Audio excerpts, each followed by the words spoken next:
तो hello hi friends नमस्कार जय Jagannath welcome back to my YouTube channel. आशा करछि आपण माने समस्ते भलर थिबे आ मो मध्य बहुत भलर अछि। तो आपण माने भाबुथिबे दीदी एते दिन काहे केला वीडियो आसी पर नथिला। तो वीडियो न आसीबार गोटे रीजन अछि, सेटा मो आपण को फांका पाइले निश्चय कहिबी। तथापि मो से रीजन टा कहि दउछि।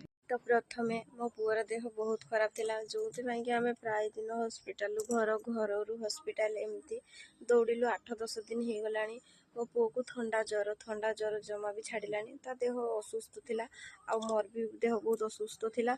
आ मो स्वामी भी ठीक टाइम रे घर रही पार नथिले, काहे कि ना जानती काम रु आसी कि हमहु मां पुओ को नेकी हॉस्पिटल जानती। तो आ कोन करिवा से रीजन रे वीडियो आसी पार नथिला। आ भगवान को कृपारो एबे मो पुओ देहड़े भलो अछि। तो वर्तमान डेली वीडियो आसीबो।